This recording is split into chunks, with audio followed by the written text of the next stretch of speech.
Let's have a look at this, because this was breaking news at 6 o'clock tonight. The ceasefire being broken by Gaza. I watched the One News story and the 3 News story. I think if we're going to watch this one of them, I thought 3 News probably did a slightly better job. So let's have a look at this. And Byron, you've got people you're working with every month in Gaza, so love to get your perspective on this as well. Fragile peace in Gaza has been shattered as Israel launches a wave of airstrikes across the Strip against Hamas targets.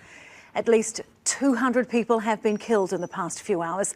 That's according to Gaza's health ministry.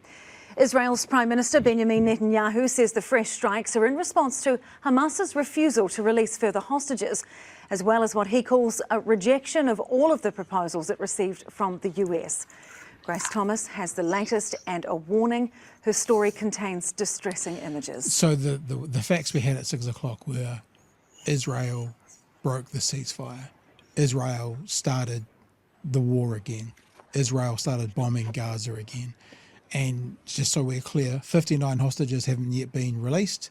I believe they've confirmed 24 of them are alive. I don't know about the other, whatever that makes it, 30, 35. But the response from Israel today of we want our hostages back is to kill 200 Palestinians. Minimum 200. That was at 6 o'clock. I'm sure the number's going up. The peace was shattered in a heartbreaking moment by a sound Gazans had prayed they'd heard the last of. Suddenly, the Strip has been plunged back into the panic and loss of war. Almost the entire family was killed, all of them in pieces, and our house collapsed on us. Our house is directly next to theirs. They are still pulling people from under the rubble. Gaza's health ministry says the strikes have killed at least 200 people. It's the largest attack on the Strip since the ceasefire began 2 months ago. Talks to extend the peace into a second phase and end the war for good have failed, and the consequences have been instant and deadly.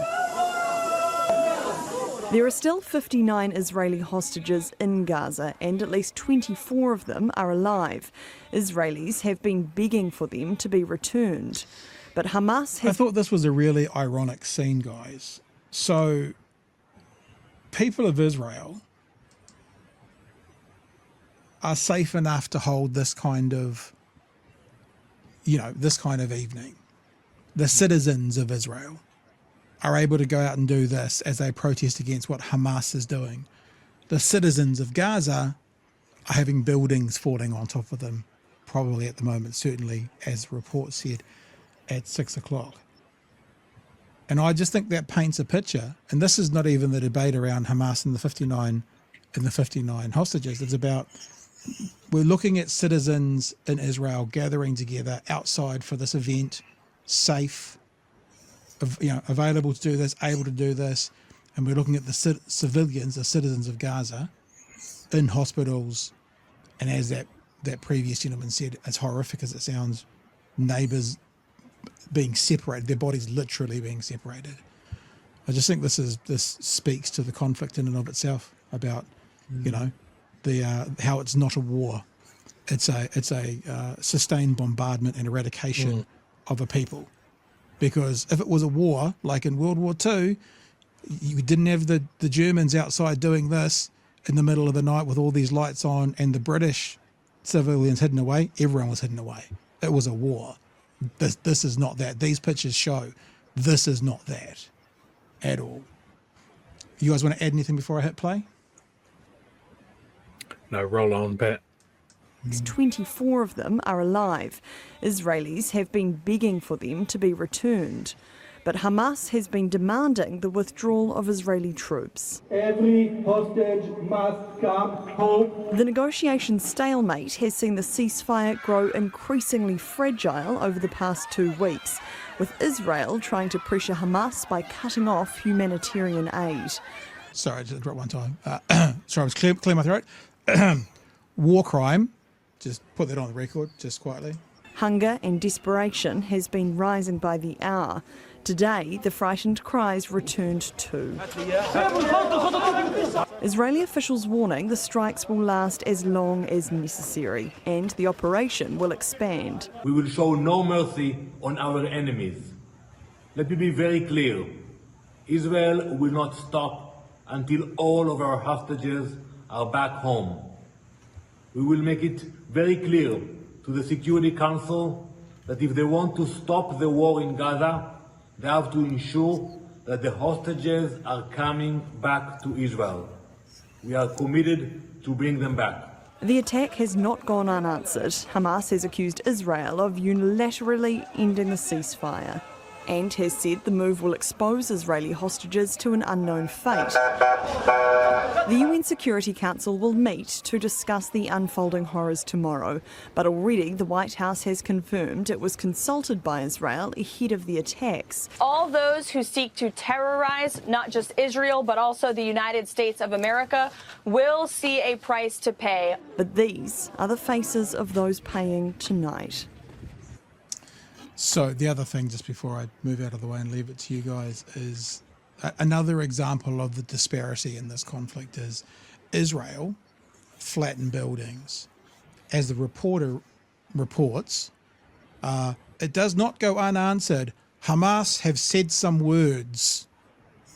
So the response, and I thought it was a bit piss poor way of kind of almost the journalist going, it's 50-50. Israel squished some buildings. Hamas said you broke a ceasefire. You know, I just this is horrific. You guys go for it. Either one of you. The media really struggle to cover this because the language that they've got is only of war, of conflict, when it's not a war. As you said, Pat, and as I've said multiple times, it's a war is when you have two armies fighting. This is Israel creating its own fucking free fire zone where millions of children, family, men, women, and children are sheltering in the wreckage of their homes or in tents and refugee camps. They call this breaking the ceasefire because they're dropping bombs here, but offensive actions against Gazans did not stop.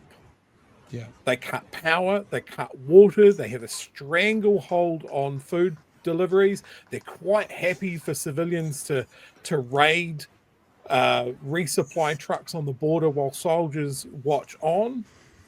It is like saying, hey, look, I'm not strangling someone to death. I let them breathe every couple of minutes. And then there has been zero coverage of while the ceasefire was going on in the West Bank, the IDF has been on offensive operations as well. They have killed civilians, they have shot at cars, they have bulldozed houses and evicted people and bulldozed olive plantations and that. There has been no pause on the ethnic cleansing and genocide of Palestinians in and around Israel at all. But the language of this is the ceasefire has been broken. Now, I think people that watch this show often know that I follow military stuff quite closely. Some of the disconnect is jarring. Okay, this is one that I saw from a website that I follow called The War Zone. Israeli F-35s first to use beast mode in combat. Great headline. One of the world's most technologically advanced stealth fighters, and this article is crowing about the fact that the Israelis have fully loaded it up full of bombs for the first time ever and used it in combat as if somebody is fighting against them. This is a stealth aircraft that they feel doesn't need to be stealthy anymore as long as they can hang more bombs on it to drop them on refugee camps and children. So can I clarify something there? And because I can't read it from here, that's saying they're first to use beast mode against Gaza or against the West Bank, or just in general. They're not saying where they're using it. It doesn't say specifically where it is, but there's only one place that the Sure, IDF okay. is dropping bombs at the moment, and that is Gaza. I don't believe that they're still bombing to the north in the Golan Heights and all of that area. It is all Gaza. Okay. So yeah, they're so confident in this that they'll test untested weapon systems over Gaza because they have a full read on everything. They can monitor this, and they know that there is zero threat for aircraft over Gaza. It's not like they've got an anti-aircraft system. It's not like they've got any answer to Israeli tanks. Like this is just a beatdown. And they want to be all tough, and they say, we will not stop until we get our hostages back. Dude, we know that you're on a murderous, unstoppable rampage because the world does not know how to talk to you about this. And the US especially doesn't give a single fuck anymore because you're going to be, at this rate, the only customer for the F-35. So Byron, it's all pretty jarring. Yeah, Byron, you've obviously got connections in there at the moment with writings and stuff. Tell us your thoughts. Yeah, well, one thing that comes to mind just looking at that article there, I'd encourage people to read Anthony Lowenstein's recent book, The Palestine Laboratory. He talks about how so many of these new weapons are tested on Palestinians, and then they can be marketed as battlefield tested and so on. So quite often this sort of thing is happening. This American weapons and also Israel themselves develop a lot of weapons and then can sell them to the world saying, yes, we've tested these. They've tested them on Palestinians. It was really quite devastating to see the ceasefire broken like this, and 200 dead is a lot. Just this morning, New Zealand time, I was, playing chess online with a man in Khan Yunis, and then, I went to work. He probably went to sleep. After the news, I've been watching the news. I saw bombing of Khan Yunis. Are you safe? I haven't heard from him since, so who knows what that means. Yeah.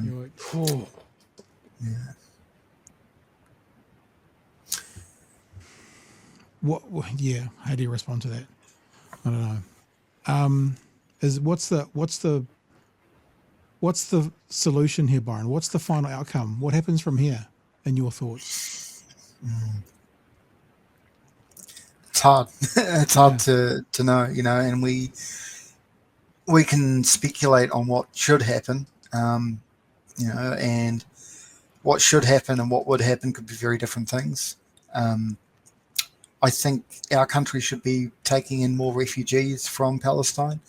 That can sometimes be a controversial position to take because people point out that it's unlikely that when people leave that Israel will allow them to return. That's true, but at the same time, there are many people who want to get out of the war zone, and point out there's no right of return for dead either. They never return.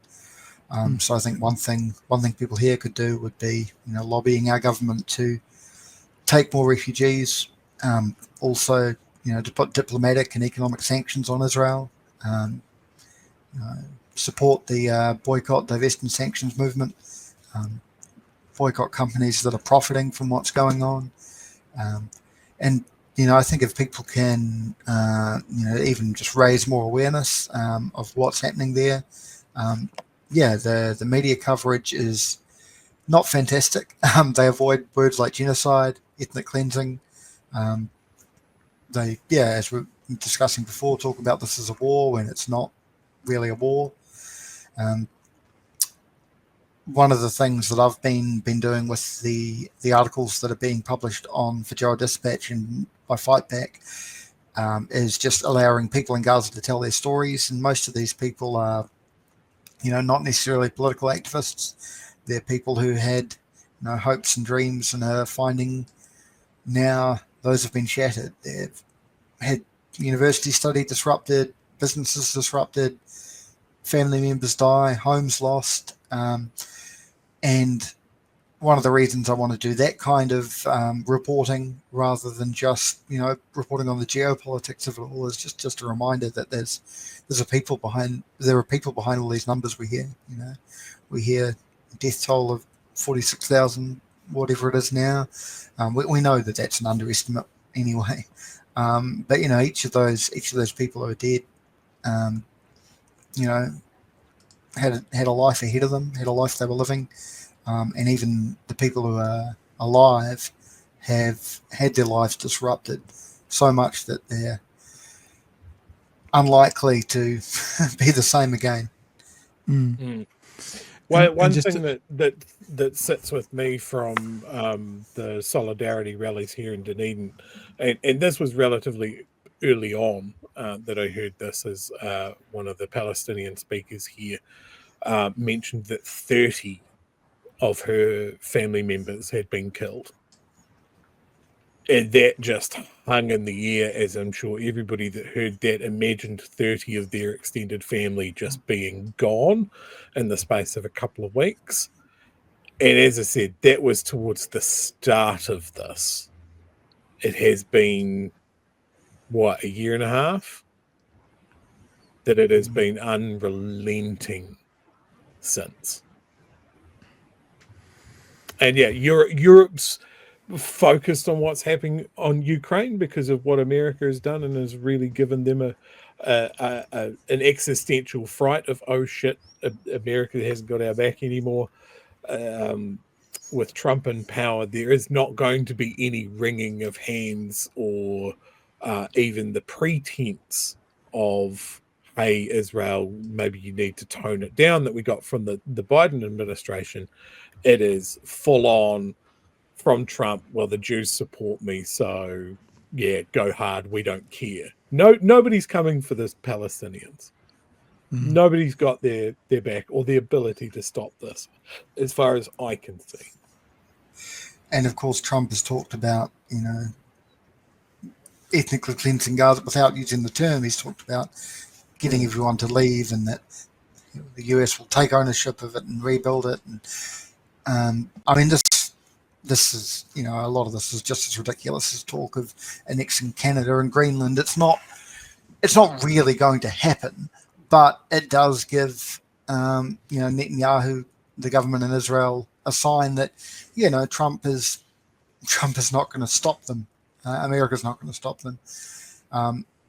And, for all their faults, the Biden administration was at least being critical while still providing them with enormous amounts of weaponry, but sometimes being critical. And with Trump, we don't even have that. We have the weaponry, and we have the complete uncritical words towards Israel. And people in the chat are saying, obviously, it is accurate, but just to mention it as well, when I said the war crime, but withholding the food, there's also all the other war crimes, the bombing of civilians and all the other stuff as well. It's just so often we hear these things like, well, they're withholding food, and people kind of go, oh, it's just another thing in war. It's not. It's the one, those are the kinds of things people don't think about as war crimes. It's easy to connect bombing civilians, but also withholding food and stuff, harder to connect.